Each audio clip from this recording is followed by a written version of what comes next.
Hello, this is Mwajuma Salum. I am from University of Arusha, and my research study is on regulatory and legal accountability for water pollution in Tanzania. My case study is in Msimbazi River Basin in Dar es Salaam City.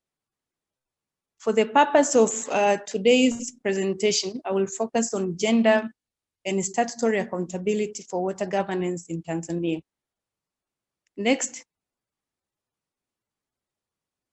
Next slide, please. This presentation will focus on 4 key issues. First of all, I'm going to mention the legal frameworks governing water resource management in Tanzania. And then I will shed light on how such legislations promote for gender representation in decision making. And then I'm also going to talk a little bit about women in water rights in Tanzania. And lastly, gender and citizen oversight panels or oversight committees in water resource management in Tanzania. Starting with legal frameworks, Tanzania is governed by 3 major legislations which govern water resource management and water service delivery and sanitation.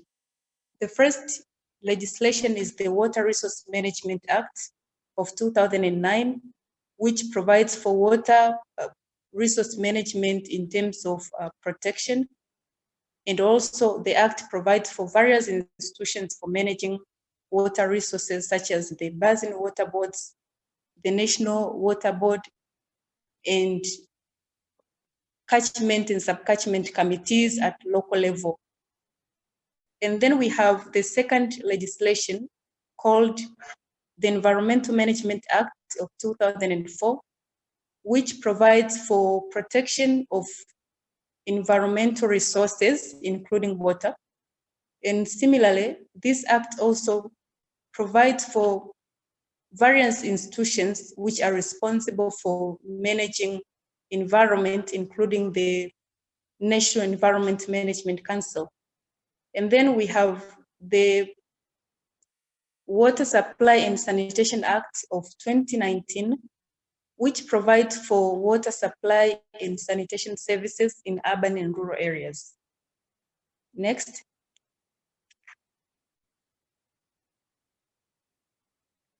Now, in terms of gender representation in decision making, all of the 3 legislations qualify and quantify for women participation in decision making. So this means that the legislations provide for a specific number or fraction of women who should be included in decision making. For example, the Water Resource Management Act stipulates that membership of water basin boards and national water boards should be composed of at least 1/3 of the members should be women. And also the other act, the Environmental Management Act also stipulates that the National Environmental Management Council should have 7 members, out of which at least 2 should be women. And based on the emerging findings, this month, the National Environmental Management Committee released a list of new board members, and out of which 2 are women. So I can say that this is adhered in terms of implementation. And then the other act, the Water Supply and Sanitation Authority Act, similarly provides for women inclusion in board members of water authorities. The board members are supposed to have 10 members, out of which at least 1/3 should be women. So as we can see, all of these legislations provides for women representation in decision making. But what is missing, based on my observation, is in terms of gender inclusion in staffing.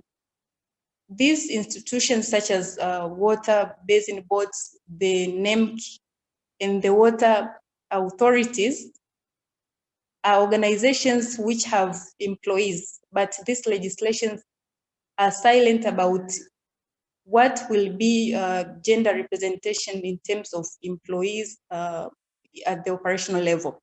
So that one is missing. Next slide. The other issue which I would like to talk about is water rights and gender in Tanzania. As it has been mentioned by the previous speaker, water and legal rights when it comes to gender in Tanzania, while the laws clearly stipulate for women representation in decision making, but when it comes to practices, it is quite different, provided that more men participate in decision making than women. But also when it comes to legal literacy, women are still, they are lagging behind when it comes to knowledge and awareness about these legislations which provides for their rights. So consequently, decision-making boards at both national levels and community levels remain male-dominated. So that consequently affects effective gender participation in water resource management. And I was going through a certain research study here, and then I found out that some researchers did a study on gender participation in water catchment committees in Tanzania, and they found out that only 16% of these committees are membered by women. So even there is evidence showing that women still lag behind when it comes to participation, but also when it comes to legal literacy in relation to water resource management legislation. Next. Next slide. And then I would also want to shed light on citizen oversight panels and gender in Tanzania. As I've mentioned, the legislations clearly provide for women participation in decision making, but most of the oversight, citizen oversight panels, such as the water catchment committees and water user associations, are largely composed of males, while women still lag behind, only focusing on participating in providing labor power in terms of water collection at the household level. Next. So in terms of what should be done now, what's the way forward to effectively enhance gender participation in water governance in Tanzania? First of all, one of the mechanisms is, of course, the creating effective enabling environment when it comes to legal frameworks.